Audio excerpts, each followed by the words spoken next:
प्रभु तेरी वाणी जीवन की रोटी, नैनों की ज्योति अंधेरा मिटाती।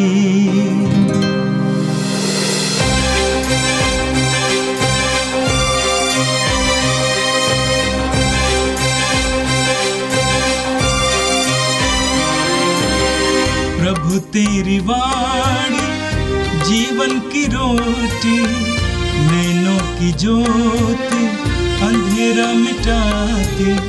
प्रभु तेरी वाणी जीवन की रोटी, नैनों की ज्योति अंधेरा मिटाती। वाणी वाणी वाणी वाणी वाणी पवित्र है, शाश्वत है, जीवन का मन्ना है। 4 नवंबर सोमवार। फिलिपियों के नाम संत पौलुस का पत्र, अध्याय 2, पद संख्याएं 1 से 4। यदि आप लोगों के लिए मसीह के नाम पर निवेदन तथा प्रेमपूर्ण अनुरोध कुछ महत्व रखता हो और आत्मा में सहभागिता, हार्दिक अनुराग तथा सहानुभूति का कुछ अर्थ हो, तो आप लोग एक चित्त, एक हृदय तथा एक मत होकर प्रेम के सूत्र में बंध जाएं और इस प्रकार मेरा आनंद परिपूर्ण बना दे। आप दलबंदी तथा मिथ्याभिमान से दूर रहें। हर व्यक्ति नम्रतापूर्वक दूसरों को अपने से श्रेष्ठ समझें। कोई भी केवल अपने हित का नहीं बल्कि दूसरों के हित का भी ध्यान रखें। यह प्रभु की वाणी है। संत लूकस के अनुसार पवित्र सुसमाचार अध्याय 14 वाक्य 12 से 14 तक। फिर ईसा ने अपने निमंत्रण देने वाले से कहा, जब तुम दोपहर या शाम का भोज दो तो ना तो अपने मित्रों को बुलाओ और ना अपने भाइयों को, ना अपने कुटुंबियों को और ना धनी पड़ोसियों को। कहीं ऐसा ना हो कि वे भी तुम्हें निमंत्रण देकर बदला चुका दें। पर जब तुम भोज दो तो कंगालों, लूलों, लंगड़ों और अंधों को बुलाओ। तुम धन्य होगे कि बदला चुकाने के लिए उनके पास कुछ नहीं है, क्योंकि धर्मियों के पुनरुत्थान के समय तुम्हारा बदला चुका दिया जाएगा। यह प्रभु का दिव्य सुसमाचार है। क्रिस्त प्रभु की जय। मेरे प्रिय भाई और बहनों, आज का पहला पाठ फिलिपियों के नाम संत पौलुस के पत्र के अध्याय 2 से लिया गया था। आज के पाठ में आपने सुना संत पौलुस फिलिप्पी की कलीसिया को, विश्वासियों के समुदाय को एकता के लिए आह्वान करते हैं।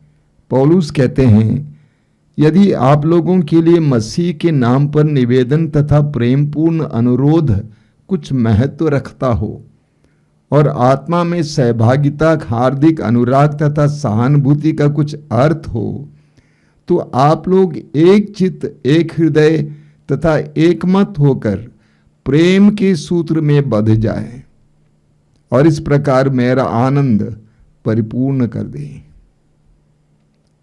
कलीसिया विश्वासियों का समुदाय है। हमारा अध्यात्म सामुदायिक अध्यात्म है, व्यक्तिगत मात्र नहीं है, सामुदायिक अध्यात्म है।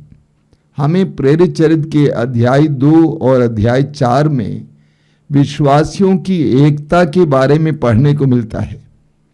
प्रेरित चरित्र अध्याय 2 वाक्य 42, वाक्य 46 और अध्याय 4 वाक्य 32 में पढ़ने को मिलता है। वाक्य 32 में हम पढ़ते हैं कि विश्वासियों का समुदाय एक हृदय और एक प्राण था। विश्वासियों का समुदाय एक हृदय और एक प्राण था। कोई भी अपनी संपत्ति अपनी ही नहीं समझता था। जो कुछ उनके पास था उसमें सबका साझा था। प्रारंभिक कलीसिया में हम देखते हैं कि मसीही एक हृदय और एक प्राण के थे।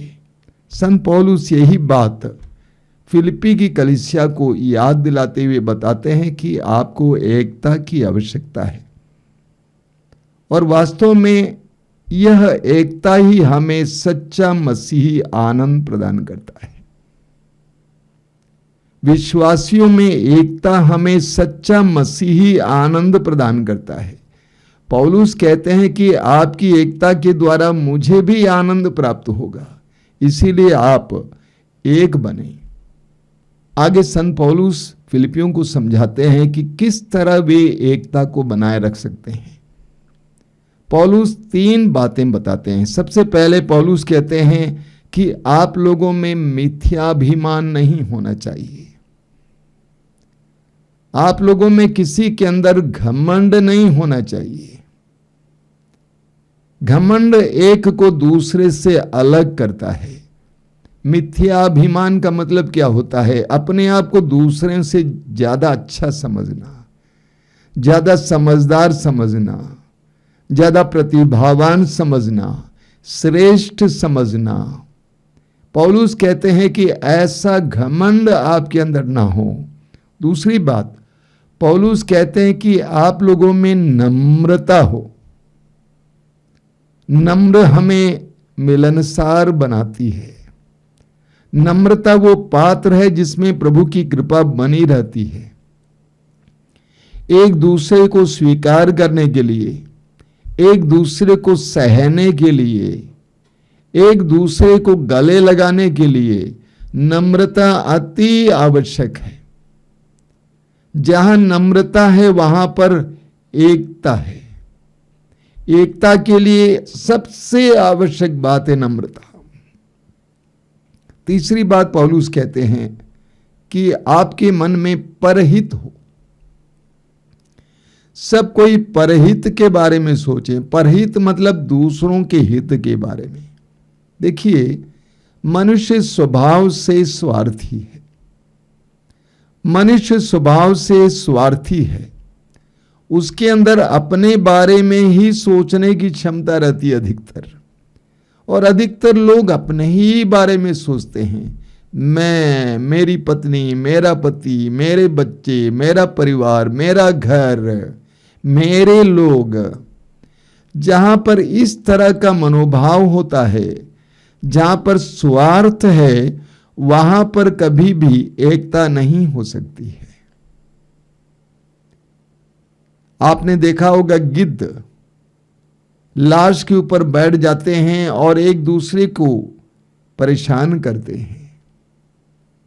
स्वार्थ हमें एकता से वंचित करता है, हमें दूसरों के साथ मिलने नहीं देता है। बहुत सारे लोग स्वभाव से स्वार्थी हैं। उनको प्रभु के पास आने के बाद पवित्र आत्मा के विशेष वरदान के द्वारा निस्वार्थ होने की आवश्यकता है। हम मां मरियम का उदाहरण लेंगे। स्वर्गदूत गब्रियल ने मां मरियम को मुक्तिदाता यीशु के जन्म के बारे में संदेश सुनाया और मरियम पवित्र आत्मा से भर गई। तुरंत मरियम को अपने कुटुंबनी एलिजबेथ की याद आती है, जो वृद्धावस्था में गर्भवती है, और मरियम उसकी सेवा के लिए चल पड़ती है।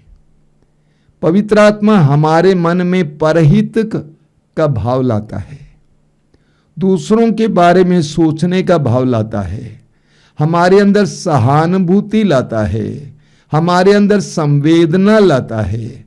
जहां नम्रता है, जहां परहित का मनोभाव है, वहां पर एकता होती है। संत पौलुस फिलिप्पी की कलीसिया के लोगों को, विश्वासियों को आमंत्रित करते हैं कि वे यीशु की तरह नम्र बने और एकता बनाए रखें। और आज का सुसमाचार संत लूकस के सुसमाचार के अध्याय 14 से लिया गया था। हम जानते हैं, समाज में हम अपने प्रेम को व्यक्त करने के लिए, अपने आनंद को व्यक्त करने के लिए समारोह मनाते हैं, लोगों को भोज देते हैं। और अक्सर हम उन लोगों को भोज देते हैं जो हमें बोझ पर बुलाते हैं। हम अक्सर अपने प्रिय मित्रों को बुलाते हैं, यारों को बुलाते हैं, रिश्तेदारों को बुलाते हैं, पड़ोसियों को बुलाते हैं, जो अक्सर हमें देते हैं वापस। मनुष्य स्वभाव से स्वार्थी है और वो जो कुछ करता है कुछ स्वार्थ के साथ ही करता है। यहां तक कि माँ बाप भी अपने बच्चों का परवरिश करते हैं तो ये सोचकर करते हैं कि ये बच्चे हमारे बुढ़ापे की लाठी बनेंगे। हम किसी की मदद करते हैं तो हम ये सोचकर करते हैं कि ये हमारे काम आएंगे। हमेशा हम मनुष्यों के अंदर ये स्वार्थ बना रहता है और उस उद्देश्य को लेकर ही हम कुछ दूसरों के लिए किया करते हैं। लेकिन आज की सुसमाचार में प्रभु यीशु हमें एक नई शिक्षा देते हैं, एक अनोखी शिक्षा देते हैं, वास्तव में आंदोलनकारी शिक्षा देते हैं। प्रभु क्या कहते हैं? प्रभु ने कहा, जब तुम दोपहर या शाम का भोज दो तो ना तो अपने मित्रों को बुलाओ और ना अपने भाइयों को, ना अपने कुटुंबियों को और ना धनी पड़ोसियों को, कहीं ऐसा ना हो कि वे भी तुम्हें निमंत्रण देकर बदला चुका दें। प्रभु यीशु कहते हैं जब तुम भोज पर बुलाओगे तो ऐसे लोगों को मत बुलाओ जो तुम्हें भी बुलावें, इस प्रकार तुम्हें बदला चुकाएं। हमारे समाज में एक प्रथा है, लोग किसी के यहाँ विवाह पर जाते हैं तो उनको कोई सम्मान देते हैं, कोई चीज देते हैं, उपहार देते हैं, पैसा देते हैं, इस उद्देश्य के साथ कि जब हम भी आवश्यकता में होंगे, हमारे यहां भी विवाह होगा तो लोग वापस देंगे। लेकिन प्रभु यीशु कहते हैं उस तरह कार्य नहीं करना। वापस पाने के उद्देश्य से तुम कुछ भी नहीं करना। ठीक इसके विपरीत प्रभु कहते हैं जब तुम भोज देते हो तो कंगालों, लूलों, लंगड़ों और अंधों को बुलाओ, तुम धन्य होगे कि बदला चुकाने के लिए उनके पास कुछ नहीं है, क्योंकि धर्मियों के पुनरुत्थान के समय तुम्हारा बदला चुका दिया जाएगा। हम यीशु का उदाहरण लें। यीशु ने हमसे प्रेम किया, इतना प्रेम किया कि उन्होंने अपने प्राण तक हमारे लिए न्यौछावर किया। लेकिन यीशु के अंदर कोई स्वार्थ नहीं था, कुछ पाने के लिए नहीं किए। उन्होंने निस्वार्थ रूप से हमें प्रेम किया। हम अक्सर अपने जीवन में लोगों के बारे में शिकायत करते हैं, पति के बारे में, पत्नी के बारे में, पड़ोसी के बारे में, रिश्तेदारों के बारे में, भाई बहन के बारे में। वास्तव में उसका निचोड़ गया है, यानी आप उनको प्रेम करते थे या करते हैं, लेकिन आपको उनसे प्रेम नहीं मिला। यानी आपको उनसे उम्मीद थी, उम्मीद के मुताबिक आपको प्राप्ति नहीं हुई। कभी कभी कुछ लोगों के मुंह से बात निकलती भी है, हमने उसको कितना प्रेम किया, कितनी सेवा की, लेकिन उसने मेरे साथ क्या किया। यानी आपकी सेवा और आपके कार्य आप किसी स्वार्थ उद्देश्य के साथ किए थे। प्रभु यीशु कहते हैं कि तुम्हारा हर भला कार्य इस उद्देश्य के साथ हो, अनंत काल तक बना रहने वाला उद्देश्य, यानी अनंत जीवन, यानी परलोक, यानी ईश्वर तुम्हें देख रहा है। प्रभु यीशु ने जब दान के बारे में कहा, दान देने के बारे में, प्रभु ने कहा कि तुम्हारे बाएं हाथ को इसका पता ना चले कि तुम्हारे दाहिने हाथ ने क्या दिया है। यानी निस्वार्थ रूप से करें। मेरे प्रिय भाई और बहनों, हम सभी मनुष्य हैं, हमारे अंदर स्वार्थ बना हुआ रहता है और यही स्वार्थ हमारे लिए दुख का कारण बनता है। हम अपने पति, पत्नी, भाई, बहन, लोगों को प्यार करते हैं, बच्चों को प्यार करते हैं, तो अक्सर स्वार्थपूर्ण ढंग से करते हैं। अगर निस्वार्थ ढंग से करते तो हमारे अंदर शिकायतें कम होती। हम स्वीकार करने को तैयार हैं, मुझे जो करना था मैंने किया, मुझे जो देना था मैंने दिया, निस्वार्थ रूप से दिया। अब उसकी क्या प्रतिक्रिया है, इससे आपको क्या लेना देना है। हम प्रभु यीशु से सीखें कि कैसे निस्वार्थ प्रेम करना है। प्रभु कहते हैं, जब तुम भोज पर बुलाते हो, लंगड़े, लूले, अंधे ऐसे लोगों को बुलाओ, क्योंकि उनको बुलाने वाले बहुत कम हैं। ऐसे लोगों को कौन बुलाता है? इसीलिए प्रभु कहते हैं कि उनको याद करो। जब तुम भोज देते हो, किसी की मदद करते हो, ऐसे लोगों को याद करो जिनको कोई नहीं देता है, कोई नहीं बुलाता है, कोई मदद नहीं करता है। ऐसे लोगों की मदद तुम्हारे लिए अनंत जीवन के लिए एक बहुत बड़ी उपलब्धि होगी। आइए हम प्रार्थना करें। प्रभु यीशु, धन्यवाद देता हूं इस समय के लिए, आज की शिक्षाओं के लिए धन्यवाद देता हूं।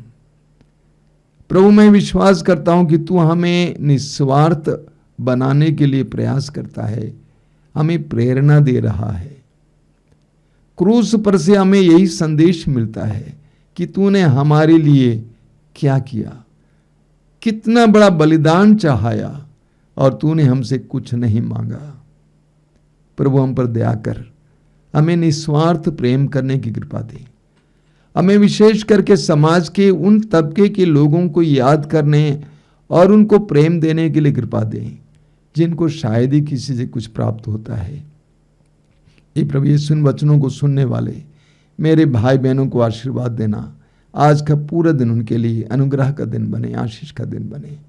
हमारी प्रार्थना को ग्रहण कर, आमीन। प्रभु तेरी वाणी जीवन की रोटी, नैनों की ज्योति अंधेरा मिटाती। वाणी वाणी वाणी वाणी वाणी